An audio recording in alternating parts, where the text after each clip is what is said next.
क्या बिहार की जनता को जो सत्ताधारी लोग हैं वो बरगला रहे हैं, इन चीजों पर आप क्या सोचते हैं? नहीं, बिहार की राजनीतिक घटनाक्रम को कोई विशेष नजरिए से देखने की जरूरत नहीं है।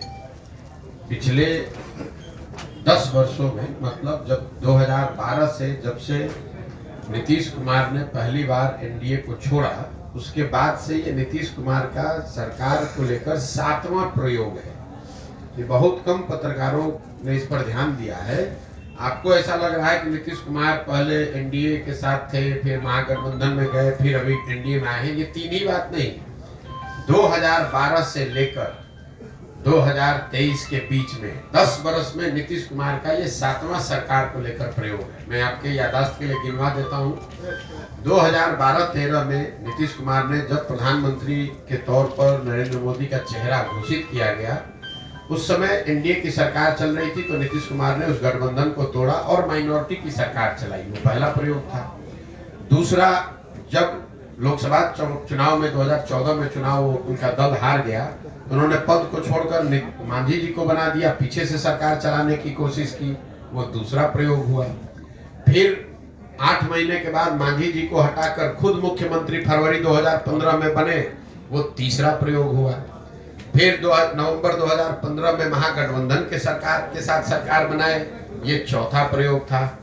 फिर 2017 में महागठबंधन को छोड़कर भाजपा के साथ गए, वो 5वां प्रयोग हुआ। फिर महागठबंधन को फिर भाजपा को छोड़कर महागठबंधन में पिछले 2021 अगस्त में भागे, वो 6वां प्रयोग है। और अभी फिर वापस से भाजपा में गए हैं, ये 7वां प्रयोग है। ये आपके ध्यान में इसलिए दे रहा हूं कि लोगों को ऐसा लगता है कि भाई यही नीतीश कुमार हैं, पहले तो सरकार ठीक ही चला रहे थे, लोग इनको सुशासन बाबू समझते थे। नीतीश कुमार वही हैं, लेकिन ये जो राजनीतिक अस्थिरता का माहौल शुरू हुआ है, 10 वर्ष में 7वीं सरकार है। आपके हमारे लिए खबर ये है कि मुख्यमंत्री आरजेडी के साथ हैं कि भाजपा के साथ हैं, लेकिन आप इसको समझिए, जब सरकार का मुखिया बदलता है तो सारी नीतियां भी बदलती हैं, सारे अफसर भी बदलते हैं, पूरी सरकार की प्राथमिकता भी बदलती है। और उसका खामियाजा ये होता है कि जब तक नई व्यवस्था नीचे सेटल हुई, तब तक नीतीश कुमार नया प्रयोग कर दिए। तो इनके बार बार ये पलटने से बिहार की जनता का कितना नुकसान हो रहा है, इसका आपको अंदाजा नहीं है। 2015 में 7 निश्चय के आधार पर महागठबंधन को वोट पड़ा, 7 निश्चय के कार्यक्रम शुरू किए गए, बिहार विकास मिशन बनाया गया। 2 वर्ष में जब तक वो कार्यक्रम जमीन पर उतरता है, तब तक वो भाजपा में चले गए, तो 7 निश्चय हाशिए पर चला गया। भाजपा के साथ मिलकर जिन नीतियों पर आगे बढ़े, जब तक वो चीज जमीन पर उतरे, तब तक फिर भाग के महागठबंधन में चले गए।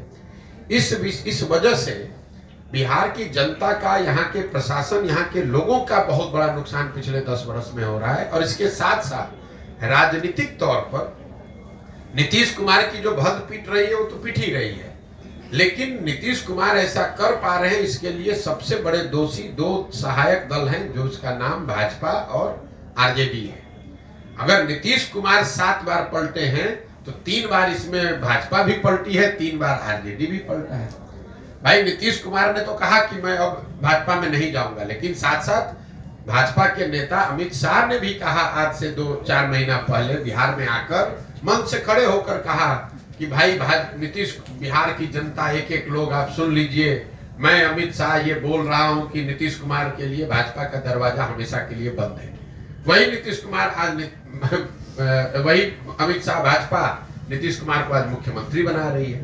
तो नीतीश कुमार जो गलती कर रहे हैं, उनका राजनीतिक तौर पर उनकी भद पीट रही है, जनता उनको गाली दे रही है, लेकिन साथ साथ बिहार के नागरिक होने के नाते हम लोग को ये नहीं भूलना चाहिए कि नीतीश कुमार पूरे बिहार की जनता का मजाक इसलिए उड़ा पा रहे हैं क्योंकि भाजपा वाले या आरजेडी वाले पद की लालच में नीतीश कुमार को ये करने में मदद कर रहे हैं। अगर आज नीतीश कुमार भाजपा छोड़कर आरजेडी चले जाएं, तेजस्वी यादव को मुख्यमंत्री बना दे, फिर कल से तेजस्वी यादव को नीतीश कुमार में विकास पुरुष दिखने लगेगा। कल तक भाजपा को नीतीश कुमार बेकार दिख रहे थे, आज उनके साथ आ गए तो मुरेठा बांध कर घूमने वाले सम्राट चौधरी आज नीतीश कुमार को में बिहार का भविष्य ढूंढ रहे हैं। कल तक कह रहे थे कि नीतीश कुमार अगर सभा में जाएंगे तो महिलाएं सभा छोड़कर भाग जाएंगी, क्योंकि इन्होंने इतने अभद्र भाषा का प्रयोग किया है।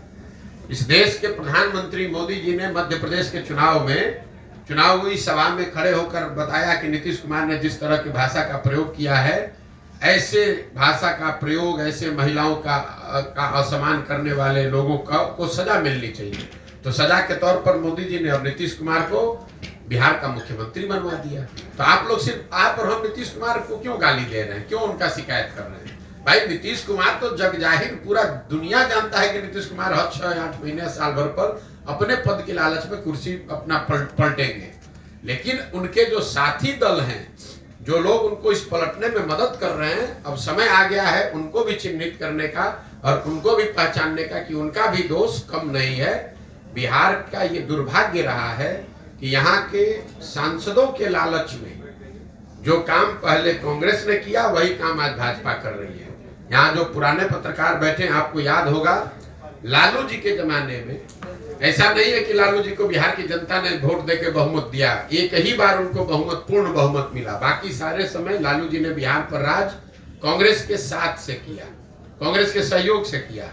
कांग्रेस को मालूम था कि लालू जी के राज का राज जंगल राज है, लेकिन बावजूद इसके उन्होंने आंख बंद किया। लालू जी का को यहाँ शासन इसलिए करने दिया ताकि लालू जी के साथ मिलकर 20, 25, 30 सांसद यहाँ से जीतकर दिल्ली में जाते रहे। तो जैसे कांग्रेस ने बिहार की जनता को लालू के हवाले करके छोड़ दिया था जीने मरने के लिए, वही हाल भाजपा का है। उन्होंने बिहार और बिहार के लोगों के बच्चों का भविष्य नीतीश के हाथ में देकर इसलिए छोड़ दिया है कि कम से कम हमारा 30-35 सांसद जीतकर बिहार देश में जाता रहे, हमारा 370 का आंकड़ा, 400 का आंकड़ा पूरा होता रहे। बिहार की जनता मरती है तो मरे, बिहार के बच्चे पलायन करते हो तो करे, बिहार के बच्चे जब बाहर जाएंगे तो हम लोग को बिहारी कह के गाली दिया जाएगा और हम ही लोग से 40 सांसद का वोट भी लिया जाएगा। ये बिहार का दुर्भाग्य है। तो आप भी तो एनडीए के साथ थे प्रशांत किशोर जी, आपने अपना फैक्ट चेक नहीं किया। हम एनडीए के साथ नहीं, एनडीए यूपीए किसी के साथ नहीं रहे हैं। हम 2011 से लेकर 2021 तक इस देश में 10 दलों के साथ हमने काम किया है। 10 दलों को चुनाव जिताने में मदद करी है, जिसमें नीतीश कुमार भी शामिल हैं, नरेंद्र मोदी भी शामिल हैं, लालू यादव भी शामिल हैं, जगन मोहन रेड्डी, ममता बनर्जी, स्टालिन जैसे लोग भी शामिल हैं। तो अगर आपका सवाल ये है कि पहले अगर आपने इनकी मदद की है तो आज आप इनका विरोध क्यों कर रहे हैं, अगर ये आपका सवाल है तो पहले सवाल को सही कर लीजिए। एनडीए में होना एक बात है और एनडीए की मदद करना एक बात है। आप वोटर हैं, आपने किसी जमाने में कांग्रेस को भी वोट किया होगा, आज भाजपा को आप वोट करते हैं। तो आपके गर्दन पे कोई तलवार रख दे कि भाई पहले तो आप कांग्रेस का वोट देते थे, आज भाजपा को काहे देते हैं वोट? तो जब आपको कांग्रेस पसंद थी, कांग्रेस आपके हिसाब से काम कर रही थी, तो आप कांग्रेस को वोट कर रहे थे। जब आपके हिसाब से उन्होंने काम नहीं किया, आप दूसरे जगह भाजपा को वोट दे रहे हैं या दूसरे दल को वोट दे रहे हैं। तो पहले अपना सवाल क्लियर कर लीजिए, फिर मैं उसका जवाब नहीं। देता हूं। जब आप जान रहे हैं कि नीतीश कुमार ऐसे हैं जो विकास के नाम पर जो है सो लोगों को ठग रहे हैं, बिहार की जनता को, तो फिर आपने उनका मदद क्यों किया? ठीक बात, ये सवाल ठीक है। अब इतना होमवर्क करके आइए तब सवाल पूछिए। आपका सवाल ये है कि नीतीश कुमार की आपने पहले मदद की, आज विरोध क्यों कर रहे हैं? नीतीश कुमार की हमने मदद कब की है? 2014-15 में, ठीक है। तो 14-15 के नीतीश कुमार और 22-23 के 23-24 के नीतीश कुमार में जमीन आसमान का फर्क है। जिस नीतीश कुमार की मदद मैंने 2014 में की थी, उस नीतीश कुमार के बारे में पूरे बिहार में एक इंप्रेशन था, एक छवि थी कि ये आदमी बिहार को सुधारने की दिशा में कुछ काम कर रहा है। 2005 से लेकर 2012-13 के दौर में बिहार सुधरता हुआ दिखा था और वो सुधार नीतीश कुमार के नेतृत्व में हुआ था। नीतीश कुमार को इस राज्य में, राज्य के बाहर लोग सुशासन बाबू कहते थे। उस नीतीश कुमार की मैंने मदद की थी। आज जिस नीतीश कुमार का विरोध कर रहे हैं वो नीतीश कुमार है जिनके राज को लोग बोलचाल की भाषा में अधिकारियों का जंगल राज बता रहे हैं। 2014-15 में जिस नीतीश कुमार की मदद की थी वो नीतीश कुमार थे जो चुनाव नहीं हारे थे। उनका दल चुनाव हारा था लोकसभा में, लेकिन राजनीतिक मोरालिटी एक चीज होती है जिसके आधार पर उन्होंने पद छोड़कर मांझी जी को मुख्यमंत्री बना दिया था। उस नीतीश कुमार की मैंने मदद की थी। आज जिस नीतीश कुमार का विरोध कर रहे हैं वो आदमी का विरोध कर रहे हैं जो राजनीतिक निर्लज्जता का उदाहरण बन गया है। 2020 में नीतीश कुमार चुनाव हार गए हैं। 243 के विधानसभा में 42 विधायक जीतने वाले पार्टी के नेता हैं, यानी वो चुनाव हार गए हैं। लेकिन हारने के बावजूद कोई ना कोई जुगाड़ लगा के कभी राजद के साथ, कभी भाजपा के साथ, कभी दूसरों के साथ मिलकर सरकार बना रहे हैं, कुर्सी पर बैठे हैं। तीसरी बात, 2014-15 में उस नीतीश कुमार की मदद की थी जिसमें मानवता अभी जिंदा था। ये वही नीतीश कुमार हैं, आप पत्रकार हैं, आपको याद होगा वाजपेयी जी के सरकार में ये रेल मंत्री थे। जब ये रेल मंत्री थे तो गैसल पश्चिम बंगाल में एक रेल दुर्घटना हुई जिसमें 285 लोगों की मृत्यु हुई थी। नीतीश कुमार ने ये कह के पद से इस्तीफा दिया कि मेरे पद पे रहते हुए अगर 200 से ज्यादा लोगों की दुखद मृत्यु हुई है तो मैं उस पद पे कैसे रहूंगा। उस नीतीश कुमार का साथ दिया था मैंने। जिस नीतीश कुमार का आज विरोध कर रहे हैं, ये वो नीतीश कुमार हैं जो कोरोना काल में हजारों लोगों की दुखद मृत्यु हो गई, पूरे देश पर संकट आया, लेकिन जितना संकट बिहार के लोगों पर आया उतना किसी पर नहीं आया। लाखों बच्चे बिहार के रोड पर मारे मारे फिर रहे थे और ये आदमी महीनों तक अपने घर से बाहर नहीं निकले। तो प्रशासक के तौर पर, राजनेता के तौर पर और मानवता के तौर पर, तीनों ही आधार पर 14-15 के नीतीश कुमार और 22-23 के नीतीश कुमार में जमीन आसमान का फर्क है। इसीलिए उस समय उनका साथ दिया था और आज उनका विरोध कर रहे हैं। और एक अंतिम बात, लोकतंत्र में चुनाव 5 वर्ष पर क्यों होता है? लोकतंत्र में चुनाव 5 वर्ष का नियम क्यों है? 10 वर्ष पर भी हो सकता था, 2 वर्ष में भी हो सकता था, क्यों 5 वर्ष पर होता है? 5 वर्ष पर लोकतंत्र में चुनाव इसलिए होता है कि आपको ये बताया जाता है संविधान से कि जिस नेता पर, जिस दल, जिस विचारधारा पर, जिसके कार्यक्रमों पर भी आपका भरोसा है, यकीन है, आप उसके साथ खड़े होइए, उसकी मदद कीजिए, उसको वोट दीजिए। लेकिन वो वोट और भरोसा 5 वर्ष के लिए है, जीवन भर की बंधुआ मजदूरी नहीं है।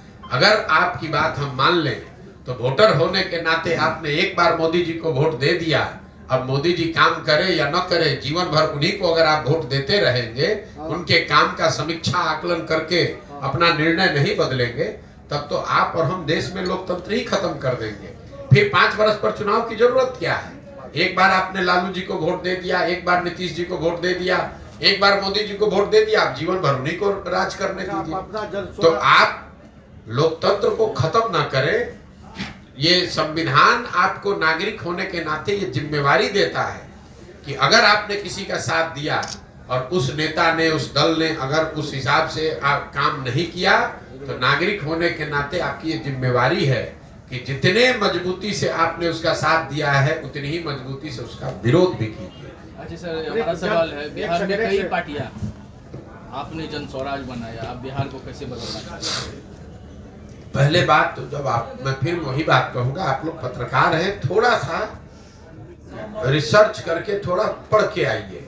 हमने कोई पार्टी नहीं बनाई है, जन स्वराज पार्टी नहीं है, जन स्वराज अभियान है। अभियान है एक नई पार्टी बनाने का। इसके 3 उद्देश्यों में एक उद्देश्य है बिहार में एक नया दल बनाना। क्यों? इसकी क्यों जरूरत है? इसलिए नहीं कि प्रशांत किशोर चाहते हैं कि एक दल बने, इसलिए कि बिहार के में जब 2 वर्ष पहले एक अध्ययन किया गया तो यहाँ 55% बिहार के लोगों ने cutting across cast and religion caste and class, सभी वर्गों के, सभी संप्रदायों के, सभी जातियों को अगर मिला दें तो 55% लोगों ने कहा कि बिहार में सुधार के लिए एक नए दल, नए विकल्प की जरूरत है। इसका मतलब ये नहीं है कि वो सब लोग कह रहे हैं कि जन स्वराज की जरूरत है, लेकिन एक नए दल, एक नए विकल्प की जरूरत है, ऐसा 55% बिहार के लोगों ने कहा है। तो जन स्वराज अभियान उसी से जुड़ा हुआ है कि अगर आधे से ज्यादा बिहार की जनता अपने बेहतर भविष्य के लिए नया दल बनाना चाहती है तो जन स्वराज वो अभियान है जिससे कि हम लोग गांव-गांव जाकर लोगों को बता रहे हैं कि अगर आप नया दल, नया विकल्प बनाना चाहते हैं तो आप आइए, आप व्यवस्था की, संसाधन की, जाति की चिंता मत कीजिए, आप साथ में आइए। अगर आप ईमानदार व्यक्ति हैं, आप में जज्बा है, आप बिहार को सुधारना चाहते हैं तो आप साथ में आइए, नया दल बनाइए। प्रशांत किशोर और जन स्वराज आपकी मदद करेंगे। आप में से कई साथियों को ऐसा लगता है कि अरे भाई तो पहले दूसरे दलों को के लिए काम करते थे, अब आके बिहार में घूम रहे हैं। दोनों में कोई फर्क नहीं है। पहले हम यही काम दल और नेताओं के लिए करते थे, नेताओं को और दलों को बताते थे किस तरह से संगठन को मजबूत करो, कैसे साथ में आओ, कैसे बूथ कमेटी बनाओ, कैसे जनता के बीच प्रचार करो, कैसे चुनाव लड़ो, और उनको जिताने में मदद करते थे। काम वही कर रहे हैं। अब दल और नेता के बजाय जनता को, बिहार की समाज को समझा रहे हैं कि कैसे आप एक साथ आकर दल बना सकते हैं, किसी भी समीकरण की चिंता किए बगैर उनको चुनाव जीत कर आ सकते हैं, और किस तरह का आपको संवाद करना चाहिए, कैसा प्रयास करना चाहिए। हमारी भूमिका कुम्हार की है। ये कोई दल नहीं है, दल के हम नेता नहीं है, ये अभियान है। और जैसे कुम्हार अच्छी मिट्टी और चाक से घड़ा बनाता है, वैसे गांव-गांव घूमकर इस अभियान के माध्यम से मैं ऐसे लोगों को ढूंढ कर निकाल रहा हूं जो लोग नया दल बनाना चाहते हैं। उनको हम मदद करेंगे ताकि वो सब लोग मिलकर दल बनाए। जब सब लोग मिलकर दल बनाएगा तो उनको हमारी मदद से वो चुनाव भी लड़ेंगे, और ऊपर वाले ने चाहा, बिहार की जनता का आशीर्वाद रहा तो वो जीत कर भी आएंगे। सर, लोकसभा चुनाव में भी आप इस सीट से चुनाव लड़ेंगे? जब दल ही नहीं है तो लोकसभा का चुनाव कैसे लड़ेंगे, आप हमको बता दीजिए। दल होगा मेरे भाई, जो भी राजनीतिक क्षेत्र में यहाँ है, बिल्कुल मैं आ रहा हूँ उस पर। आप लोग जो नेता लोग कहते हैं, कम से कम उस बात को ध्यान से सुनिए और उसी पर सवाल कीजिए। जब ये अभियान शुरू हुआ तो हमने कहा कि पूरे बिहार में पदयात्रा करने के बाद ही ये निर्णय लिया जाएगा कि दल कब और कैसे बनना है, लेकिन कब कैसे बनना है, दल का नाम, संविधान क्या हो, उसकी प्राथमिकता क्या हो, उसके नेता कौन हो, इस पर निर्णय पदयात्रा के बाद लिया जाएगा। अभी तक पिछले 17 महीनों में मैं आधा बिहार पैदल चल पाया। 120 विधानसभा क्षेत्रों तक हम लोग पैदल चल के गए, आधा बिहार बाकी है। तो दल जब एक बार जनता को कह दिया कि पदयात्रा करने के बाद ही बनाऊंगा, तो बीच में बनाने का मतलब तो है नहीं। अब कल होके कोई चुनाव आ जाएगा तो दल बना लेंगे, तो फिर लोग कहेंगे देखिए इनको तो चुनाव लड़ना था इसलिए पदयात्रा कर रहे हैं। लोकसभा से पहले कोई दल है नहीं, इसलिए लोकसभा में जन सुराज पार्टी की ओर से कोई चुनाव नहीं लड़ा जाएगा। आपने कहा कि एक निर्दलीय चुनाव लड़ा था जिसकी मदद जन सुराज ने की थी एमएलसी के तौर पर, और चुनाव जीते भी थे, वो ठीक बात है।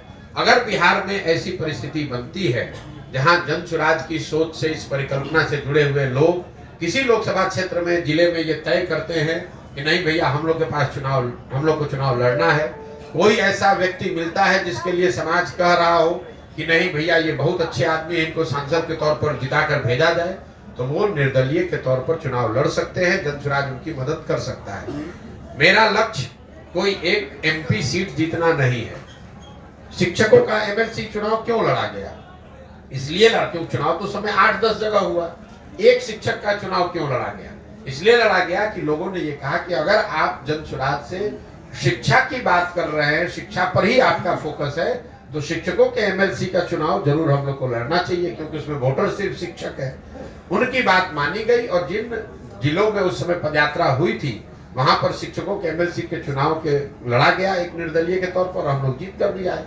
तो आगे अगर लोकसभा चुनाव से पहले जन सुराज की सोच से, परिकल्पना से जुड़े हुए साथियों ने अगर ये तय किया कि हमें लोकसभा चुनाव किसी क्षेत्र में लड़ना है, उस तरह का कोई बेहतर व्यक्तित्व मिले जिसको कि चुनाव लड़ाने से समाज का भला हो सकता है, तो जन सुराज अपने संसाधन व्यवस्था से, अपने खर्चे से, अपनी ताकत से उसको चुनाव लड़ाएगा। लेकिन वो चुनाव, वो व्यक्ति को, उस व्यक्ति को निर्दलीय लड़ना पड़ेगा, क्योंकि अभी जन सुराज दल है नहीं। जब दल बन जाएगा तो उसके बाद जो भी चुनाव होगा, चाहे मुखिया का चुनाव हो कि लोकसभा हो कि विधानसभा हो, सारा चुनाव लड़ा जाएगा। कोई टारगेट तो सर आपका होगा, आखिर आपका दल का गठन कब होगा आगामी विधानसभा? कोई ऐसा टारगेट नहीं, इसलिए नहीं है कि इस पूरी पदयात्रा में कोई दिन और किलोमीटर निश्चित नहीं है। जब मैंने घोषणा की थी तो मेरा अनुमान था कि 1.5 बरस में हम पूरा बिहार पैदल चल देंगे। करीब 1.5 बरस होने को आ गया, हम आधा बिहार ही कर पाए हैं।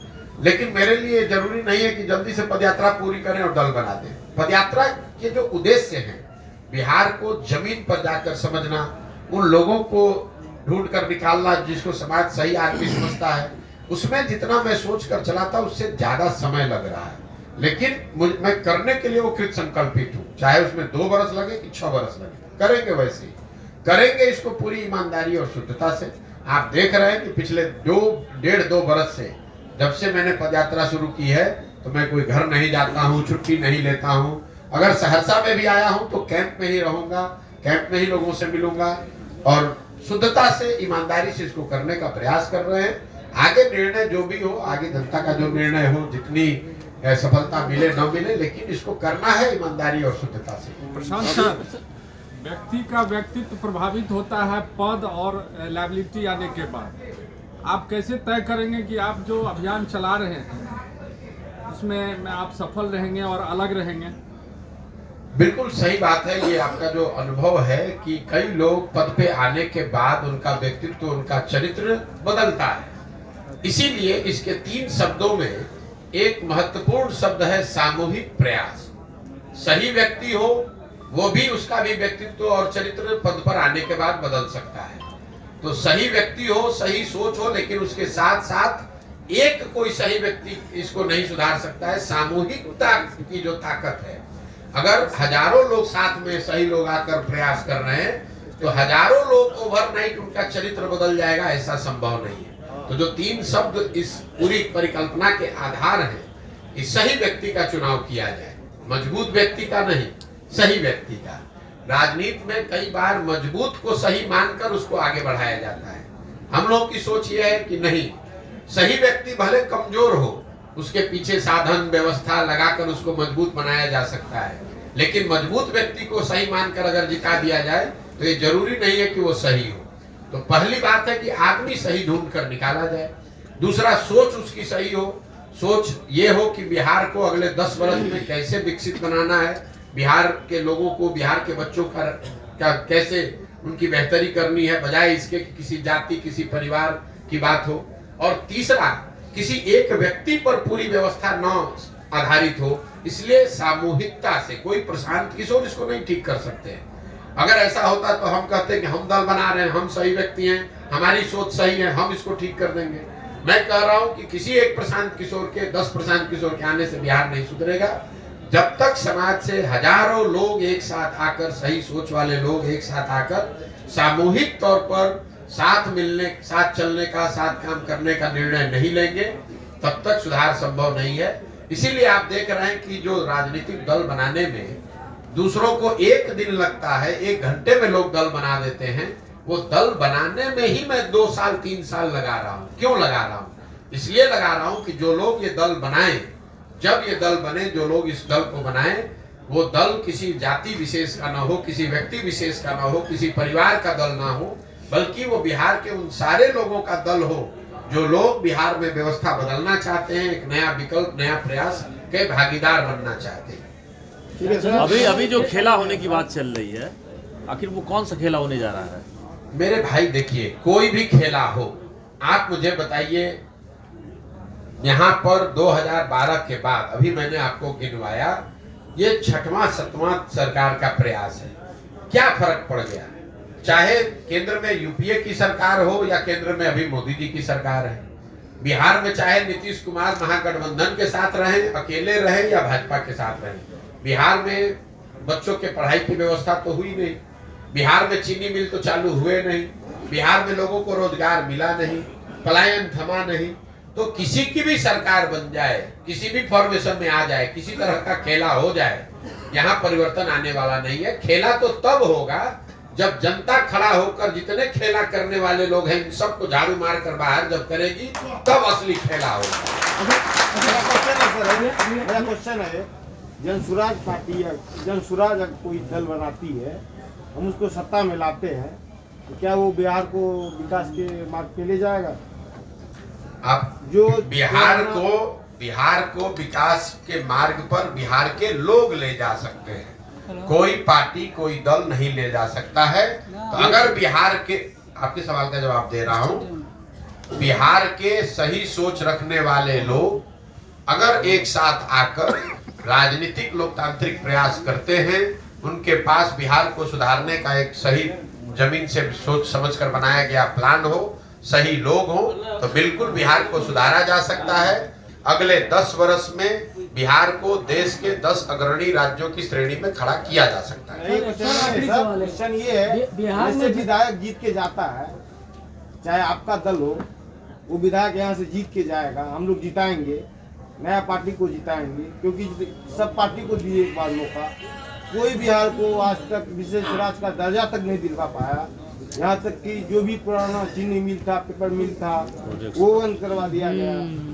हम नया दर्ज चाहते हैं, लेकिन पर विधायक जो जीत के जाता है, वो विधायक जीतने के मेरे बाद भाई ऐसा है, हमसे घूस लेने का, सुनिए ना भाई, कोई भी काम करने पे घूस अरे लेता सुनिए ना भाई, आप इतने सीधे आप और हम भी नहीं हैं कि आप इतना इनोसेंटली कह रहे हैं कि हम लोग जिता रहे हैं और विधायक घूस ले रहा है। जब आप विधायक चुन रहे हैं तो एक बार आपको विधायक बेवकूफ बना दिया, 2 बार विधायक बेवकूफ बना दिया, तो पिछले 50 वर्ष से आपको कैसे बेवकूफ बना रहा है? जहां पर लोग एक, सुनिए, आपने सवाल पूछा, सवाल जवाब सुन लीजिए। आप कह रहे हैं कि यहाँ पेपर मिल बंद है, पेपर मिल आपके यहाँ बंद है, पेपर मिल आज से तो बंद है नहीं, 50 साल से बंद है। उसके बाद भी वही सांसद, वही व्यक्ति, वही दल, वही व्यक्ति बार बार कैसे जीत कर आ रहा है? क्योंकि हमारे पास ऑप्शन नहीं है। बस ठीक है, तो ऑप्शन नहीं है तो वही नया विकल्प, नया ऑप्शन बनाने का प्रयास है, ताकि आपको मजबूरी में गलत लोगों को वोट न देना पड़े। आपको विधायक बेवकूफ नहीं बना रहा है, आप और हम या तो खुद से बेवकूफ बन रहे, जात के नाम पे, धर्म के नाम पर 500 रुपया के लालच में, या फिर मजबूरी में हमें बेवकूफ बनना पड़ रहा है। नहीं, अभी हमको ऑप्शन मिला है, एक नया ऑप्शन मिला है। बिहार में पूर्ण शराबबंदी कानून लागू है, कितना सफल है ये, इसको किस मैं उन लोगों में से, कुछ लोगों में से हूँ जो राजनीतिक सामाजिक तौर पर पहले दिन से कह रहे हैं कि हम बिल्कुल शराबबंदी के विरोध में हैं। हमारा बस चले तो 48 घंटे में शराबबंदी को यहाँ से हटा देंगे। क्यों? इसके 3 वजह है। शराबबंदी के जरिए आज तक दुनिया में, सिर्फ बिहार और भारत में नहीं, पूरे दुनिया में कहीं इस बात का प्रमाण नहीं है कि शराबबंदी के जरिए किसी समाज का आर्थिक सामाजिक विकास हुआ है। इस दुनिया में कहीं ऐसा प्रमाण नहीं। अगर होता तो दुनिया में अग्रणी देश हैं जो स्कैंडिनेवियन कंट्री हैं, वेस्ट के यूरोपियन देश हैं, अमेरिकन देश हैं, उस सब जगह शराबबंदी लागू होता। उन लोगों ने लागू क्यों नहीं किया? क्योंकि इस बात का कोई प्रमाण नहीं है। दूसरी बात, लोग ये बताते हैं कि गांधी जी ऐसा चाहते थे कि शराबबंदी लागू हो। बिल्कुल ये बात सिरे से खारिज करता हूँ, गलत बात है, लोगों को भ्रम फैलाया जा रहा है। मैं पिछले 2 वर्ष से नीतीश कुमार को और उनके जो भी लोग भी शराबबंदी के पक्ष में है गांधी के नाम पर, मैंने उनको खुली चुनौती दे रखी है। अगर आप गांधी को पढ़ने का, समझने का दावा करते हैं तो मुझे एक पंक्ति गांधी जी का दिखा दीजिए, लिखा हुआ या बोला हुआ, जहां पर गांधी जी ने ये कहा कि सरकारों को शराबबंदी लागू करना चाहिए। गांधी जी ने ये नहीं कहा। गांधी जी ने शराब को लेकर, शराब न पीने को लेकर एक सामाजिक प्रयास की बात कही है कि शराब पीना बुरी बात है, नहीं पीना चाहिए, समाज को इस दिशा में प्रयास करना चाहिए। उन्होंने ये नहीं कहा कि सरकार को कानून बना देना चाहिए। इसका एक आपको उदाहरण दे रहा हूं। गांधी जी ने कहा कि सबको वेजिटेरियन होना चाहिए, अच्छी बात है, लेकिन कल होकर अगर सरकार ये कानून बना दे कि जो जो आदमी वेजिटेरियन नहीं है, शाकाहारी नहीं रहेगा, सबको जेल में डाल दिया जाएगा, क्योंकि गांधी जी ऐसा चाहते थे, ऐसा कभी हो सकता है? ये तो गांधी जी की बात, बताई हुई बात का डिस्टॉर्शन है। तीसरी बात, मान लीजिए कि एक बार को शराबबंदी आप लागू, कुछ उसका फायदा है भी, तो फायदा तो तब होगा जब आप शराबबंदी लागू कीजिएगा। जमीन पर बिहार में शराबबंदी तो लागू है नहीं। शराबबंदी के नाम पर शराब के दुकान बंद कर दिए गए, होम डिलीवरी चालू है। तो आप देख रहे हैं कि दुनिया भर में अमेज़न है, फ्लिपकार्ट है, आप घर से बैठे बैठे ऑर्डर करते हैं, सामान घर पे आ जाता है। तो मैं 2 वर्ष से कह रहा हूं कि जो बिहार में शराबबंदी है, ये नीतीश कुमार का अमेज़न फ्लिपकार्ट मॉडल है, जिसमें शराब का दुकान बंद है और होम डिलीवरी चालू है। अब इसका जरा आप नुकसान समझिए। बिहार जैसे गरीब राज्य में शराबबंदी के नाम पर जो ये फसाद खड़ा किया गया है, इसकी वजह से करीब करीब 20,000 करोड़ रुपया का हर साल का नुकसान हो रहा है बिहार की गरीब जनता का। और ये पैसा जा कहां रहा है? ये पैसा जा रहा है भ्रष्ट अफसरों के पास, शराब माफिया के पास, और यहाँ के गरीब जनता का पैसा लूटा जा रहा है। दूसरी बात, शराबबंदी होने से हर गांव में आप देखिए जितने लड़के हैं वो अवैध शराब के कारोबार में लग गए। उनके हाथ में कट्टा, उनके पास मोटरसाइकिल, 2-4 बोतल इधर से उधर किया, 2-4 हजार रुपया कमा लिया। और सबसे महत्वपूर्ण बात, इसमें जिन महिलाओं के नाम पर शराबबंदी लागू किया गया, सबसे ज्यादा प्रताड़ित इसमें महिला ही है। जब से बिहार में शराबबंदी लागू किया गया है, तब से आंकड़ों के हिसाब से, सरकारी आंकड़ों के हिसाब से करीब 6,37,000 से ज्यादा केस रजिस्टर किए गए हैं। करीब 6.5 लाख केस दर्ज किए गए। इसमें 1.25 लाख केस अभी भी चल रहा है और ये ज्यादातर केस, 2/3 से ज्यादा केस समाज के गरीब और पिछड़े समाज के लोगों पर किया गया है। वो लोग जब एक बार केस में पकड़ लिए गए शराबबंदी में, तो उनके घरों की महिलाएं, उनके बच्चे थाने में और कोर्ट में दौड़ रहे हैं और लोग जेलों में सड़ रहे हैं। जो पैसे वाला है वो शराब का धंधा कर रहा है, इससे पैसा कमा रहा है, और जो गरीब आदमी है वो शराबबंदी के नाम पर पुलिस प्रशासन उसको परेशान कर रही है, और जो गरीब घर के बच्चे हैं वो मजबूरी में अवैध शराब के कारोबार में लग रहे हैं। पहली बार बिहार में पिछले 2-4 वर्ष में हम लोग देख रहे हैं कि ये स्मैक और अलग तरह के चीजें शुरू हो गई जो शराब के नाम न मिलने की वजह से, और जहरीली शराब से जो मृत्यु हो रही है वो अलग है। हर पंचायत में आपको हर 2-4 दिन में कोई ना कोई घटना ऐसे सुनने को मिलती है। तो मुझे लगता है कि शराबबंदी का सिरे से ना इसका कोई आर्थिक आधार है, ना सामाजिक आधार है, ना प्रशासनिक आधार है, ना मौलिक नैतिक आधार है। ये बिल्कुल बिहार को और गर्त में ले जा रहा है। शराब पीना बुरी बात है, सरकार को उसको प्रमोट नहीं करना चाहिए, लेकिन ये लोगों की स्वेच्छा और स्वविवेक पर इसको छोड़ना चाहिए। आपको क्या खाना है, आपको क्या पहनना है, ये निर्णय सरकार नहीं ले सकती है, ये निर्णय लोगों का होना चाहिए। आपका काम है उसको रेगुलेट करना, आपका काम है कि उसमें कोई गलती ना करे। आप जींस पहनना चाहते हैं कि पैजामा पहनना चाहते हैं, ये निर्णय आपका होना चाहिए, सरकार का नहीं, नीतीश कुमार का नहीं। पटना में बैठ के वो तय करेंगे कि आप नाश्ता क्या कीजिएगा और खाना क्या खाइएगा। इसीलिए बिहार की ये दुर्दशा इस आदमी ने करी है। ठीक है भैया, बहुत बहुत धन्यवाद।